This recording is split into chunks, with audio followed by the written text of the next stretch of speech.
Bueno, primero que nada, buenas tardes.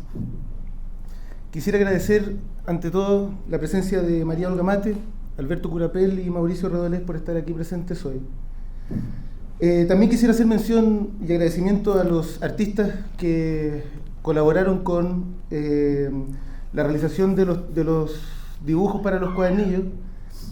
entre ellos, bueno, al Mono González, a Amanda Rodríguez, a Carla Bacaro y a Gabriel Garbo, por los títulos del Tren de Cobre, Los Amantes y los Ojos, y Antonia Pajaritos de Mimbre, Remolinos de Papel, y por la Catalina también. Y también quisiera agradecer a SIDARTE, al Sindicato de Actores y Actrices de Chile, a la Fundación SIDARTE y al Teatro SIDARTE, en especial a Paloma Labra, Viviana Playés por su participación y apoyo, y sin olvidar a Ignacio Churra, como presidente y representante.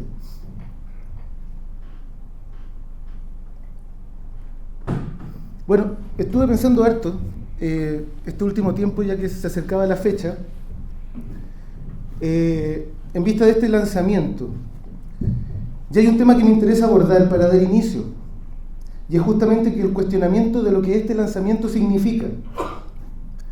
Presentamos 7 cuadernillos de dramaturgia y la segunda edición de la novela 5000 delfines y un túnel del autor Juan Vera Aldunce, actor, director, escritor y fundador de la compañía de Teatro El Riel, autor que hasta el año pasado había sido inédito.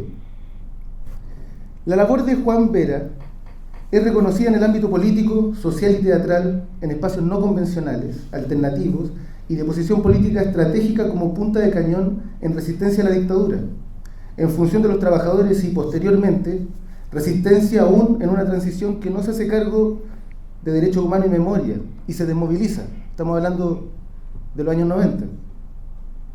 Si lo pensamos de otro modo, no es que se trate solamente de Juan Vera como persona, sino también en cómo tomamos nuestra historia y la amalgamamos como parte de una memoria que nos construye, en este caso particular, en nuestra tradición teatral. Por ejemplo, hablamos del teatro invisible de Augusto Boal, con su influencia, su ideología y su contenido, o sea, como teoría. Pero no hablamos que en este país se llevó a la práctica, que se hizo y cómo se hizo. Es historia no rescatada, perdiendo relatos, perdiendo documentos, negando un legado que esté a la mano, puede ser estudiado y revisado por generaciones siguientes. Hay un teatro oficial del que hay memoria. Hay un teatro underground del que también hay memoria. Pero hay toda una historia a la mano que no se ha recogido. El problema no es que se tome por posición o perspectiva en que se mira y juzgue estos teatros, sino en qué efecto generamos en la historia cuando decidimos omitir, valga la redundancia, la historia. Y en este caso, ¿cuál es la responsabilidad del oficialismo y en esa omisión, y qué deuda tiene con nosotros como herederos impedidos de sus agentes culturales? Es por esto que este lanzamiento no es un mero lanzamiento, y por lo mismo es crucial que SIDARTE sea el lugar físico donde se esté dando. El Teatro del Riel sobrevivió a los 80 en resistencia y se moldeó a los 90 para volver a ser un teatro aparte del oficialismo. Y digo aparte porque no quisiera usar la palabra marginado ni marginal, ya que en muchas ocasiones este término describe una posición incluso favorable para el consumo. El Teatro del Riel fue combativo en los 80 y aparte en los 90, y sobrevive a los 2000, y hasta la fecha sigue vigente con casi 37 años de antigüedad. Pero este lanzamiento no trata de dar cuenta del legado teatral en un sentido de puesta en escena, con todo lo que se pudiese decir. Trata, por otro lado, de separar al hombre de teatro del literato, y que gran parte nos deja un legado de textos dramáticos de un nivel asombroso. Para nosotros como integrantes de Editorial Mala Madre, pero también como lectores, sin antes haber conocido al personaje Juan Vera, ni tampoco haber sido espectadores de una obra de la Compañía El Riel, fue chocante la impresión de su dramaturgia y su efecto. La dramaturgia como legado literario, pero además como documento escrito de sus principios teatrales, es la herencia que tenemos de este autor, herencia que se vuelve un deber de resguardar, por formar parte de un patrimonio.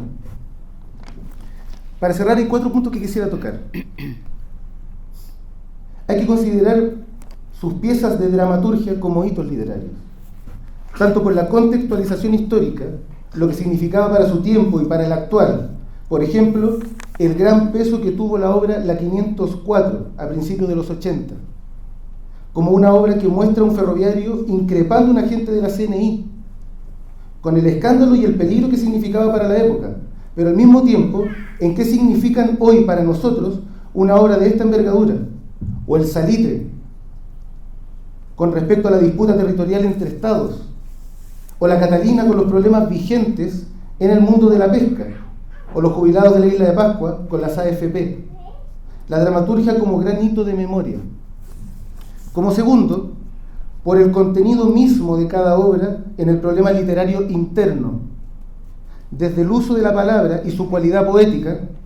lo filosófico, lo político, lo simbólico, lo onírico, el análisis histórico y sociológico, entre muchas otras posibilidades, tomando este autor como uno de gran complejidad, pero sin ser lejano a la médula del pueblo. Como tercero, que hace necesario que este rescate es el panorama que nos permite el análisis de la totalidad de la obra de este autor,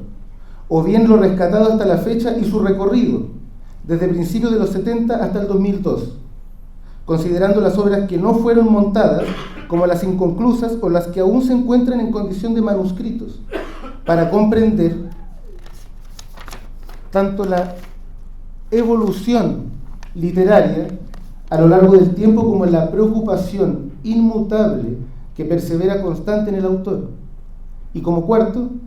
hablar de un estilo dramático con carácter propio, atípico para su tiempo y geografía, ágil, ácido, humorístico, grotesco, crudo, trágico y una noción estética rupturista, tremendamente brechtiano, no solo en puesta en escena, sino en solución escrita, pero enfocado a su pueblo, analizando sus referentes y considerando qué referentes incidieron en él. Dylan Thomas, Harold Pinter, Isidora Aguirre, el Tito Andrónico de Shakespeare y la literatura campesina de Latinoamérica como cosa primera, pero que no lo doblegaron en la copia, y al mismo tiempo, ¿qué necesidad hay de que sea leído por los dramaturgos actuales y personas de teatro, tanto como su público preferido, los trabajadores? Vuelvo a insistir que este lanzamiento no es un mero lanzamiento, sino un primer gesto de instauración de una memoria que se estaba omitiendo, por obediencia al medio, obediencia al oficialismo y al mercado artístico. Con eso quisiera mostrar un video que surge de un diario que me facilitó Ana María Ortiz, donde él explica un contexto en el cual qué era lo que le pasaba a él internamente en el momento de estar escribiendo